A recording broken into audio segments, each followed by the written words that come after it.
Hi, everyone. Welcome back to On the Line. I'm Alicia Menendez. Calls are growing for Defense Secretary Pete Hegseth to lose his job over horrific conditions facing our service members aboard the USS Lincoln. The aircraft carrier has set a modern-day record for consecutive days at sea and has been deployed for nearly 9 months as part of President Trump's war of choice with Iran. Democratic Senate Leader Chuck Schumer says Hegseth must be fired immediately, and he is not alone. Here's what else we've heard, including from Congressman and veteran Jake Auchincloss on this show just yesterday. You have repeatedly called on Defense Secretary Pete Hegseth to resign if Democrats are to take back control of Congress. Will impeachment be a priority? Yes, it should be. Absolutely. We need an inquiry. We need oversight and investigations. And if the facts yield an impeachment recommendation, we need to pursue that vigorously. We on the Armed Services Committee want basic answers. He doesn't want there to be any accountability. He doesn't want to get blamed. That's pretty obvious. He doesn't want this president to get blamed. MS Now has reported on the absolute grim conditions our service members are facing on that ship. Moldy showers, food shortages, running out of toothpaste, deodorant, and soap. This is what our service members, people who are putting their lives on the line for us, are dealing with, and it is taking a toll.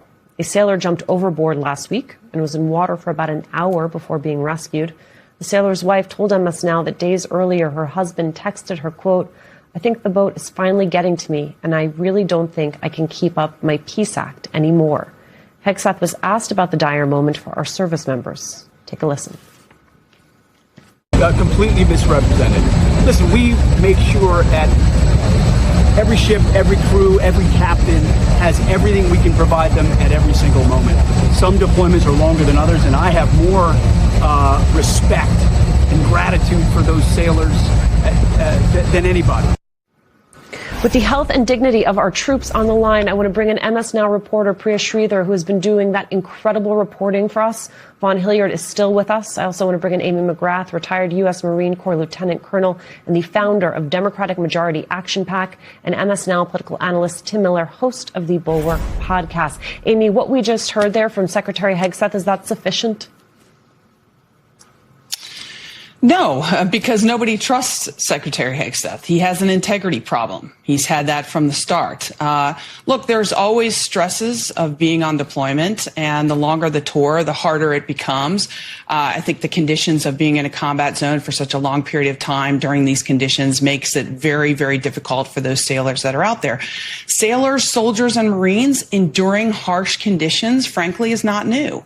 What is new and what stands out to me is the anger and sense of betrayal that these sailors and their families feel about the mission itself. I don't ever remember seeing this level of pushback from military family members during our wars in Afghanistan and Iraq even. Families who are normally very supportive are they're questioning why their loved ones are being put at risk. What's the strategy? Why do we need to start this war? Do we have competent leaders at the top who have prepared our forces for a long-term battle? Because frankly, many of these service members were probably told, like the American people, that this campaign was only going to last a few weeks.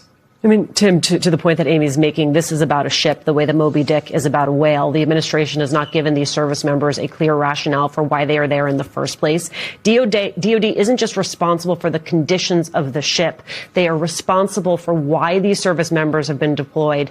And that's the part, it seems to me, that Hegseth can't really contend with. Yeah, there's no strategy. I mean, there's no exit plan. I was talking with Adam Kinzinger on the Bulwark yesterday, and he's like, look, maybe this would be different if it's like, hey, at Labor Day, we're going to rotate you guys out and we've got a plan to get a new carrier. There's none of that. Like, they have no strategy. They have no plan. The war was not pitched to anyone. It wasn't pitched to the American people, but it wasn't pitched to the, sailors, soldiers, airmen. Like, it was a completely ill thought out, stupid decision from the president on a whim because he thought it was going to be easy. He thought it was going to last a weekend.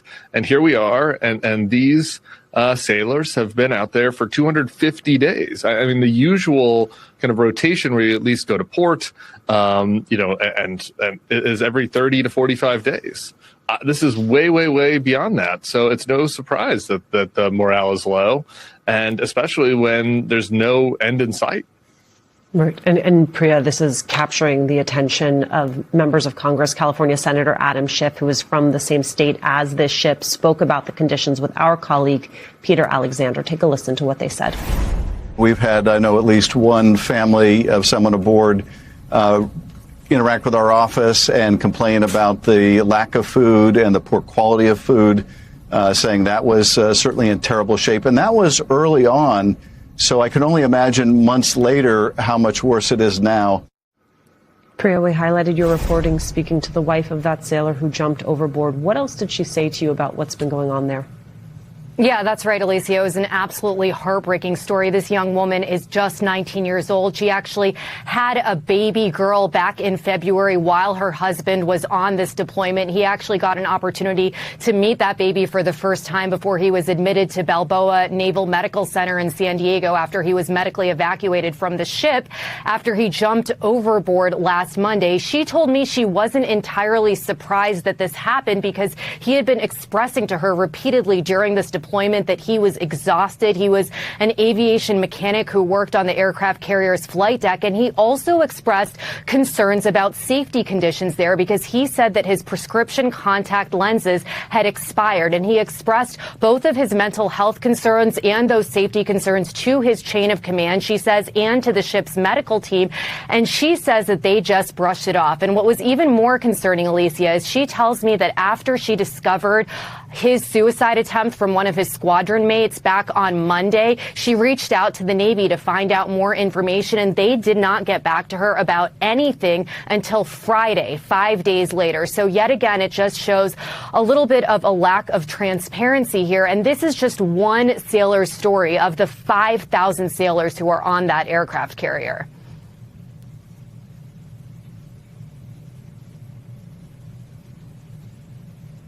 There can be a political shift, the attention necessary. You have a growing number of Democrats who are calling for Hegseth to either be fired or have raised the possibility of impeachment. At the same time, you've got political reporting. The Democratic candidates have made Hegseth a new boogeyman on the campaign trail. They're planning to shift their attacks from President Trump to Hegseth. I wonder sort of what you think about that strategy and what type of pressure it would take for the attention to really turn to Hegseth and his leadership.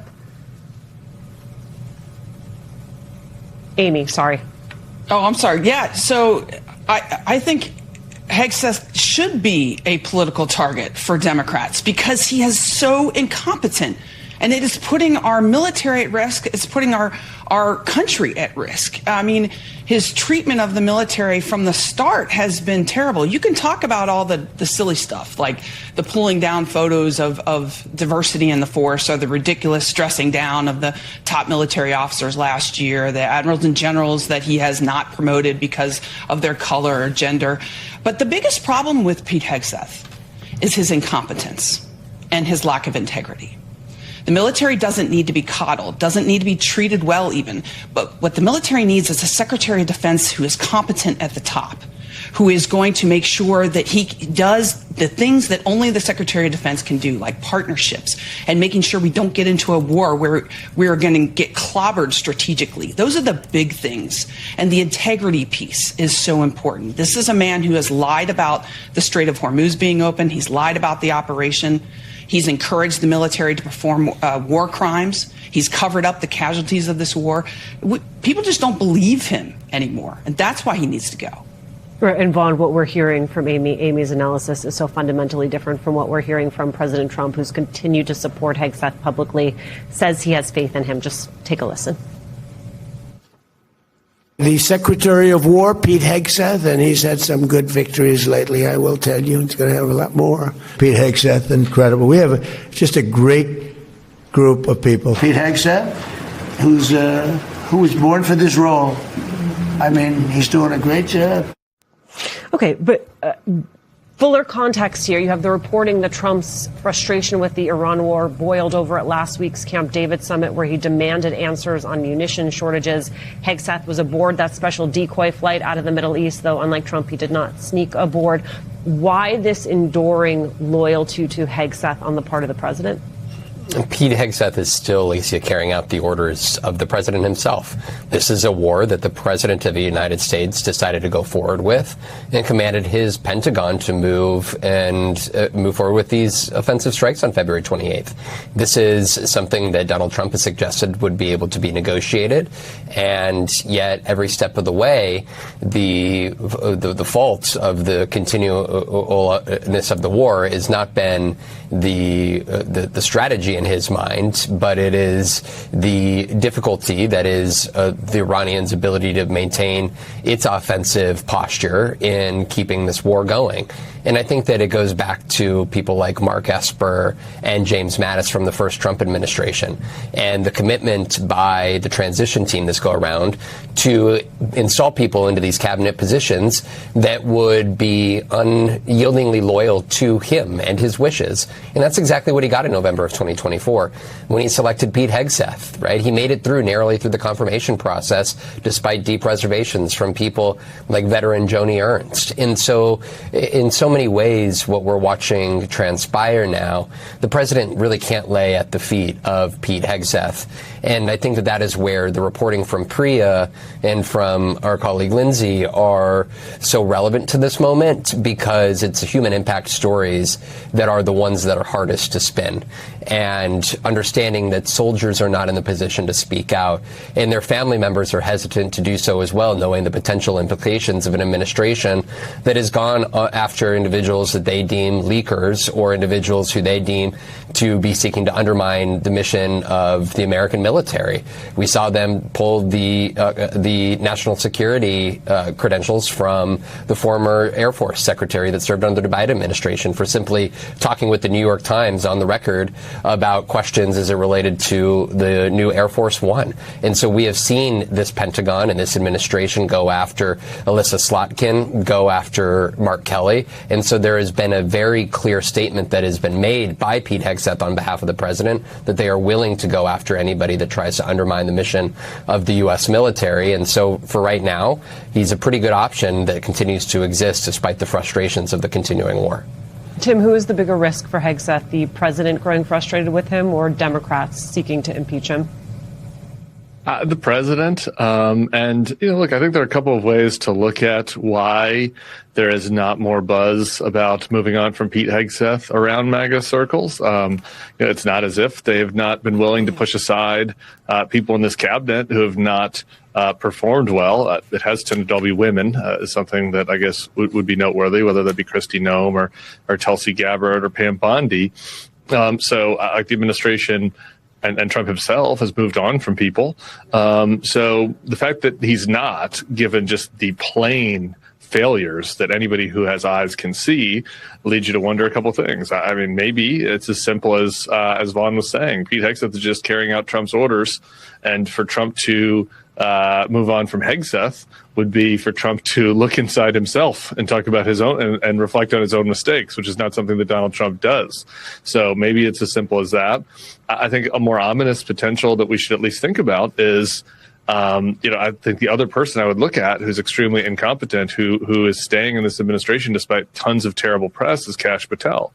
And maybe Donald Trump has decided he wants pliable, less than competent people in those roles, given what might happen in the coming years. I think maybe he looks back at the way that Mark Esper did not exceed his demands about shooting protesters in the leg or the Insurrection Act at the end of his first term and think he doesn't want someone like that in there.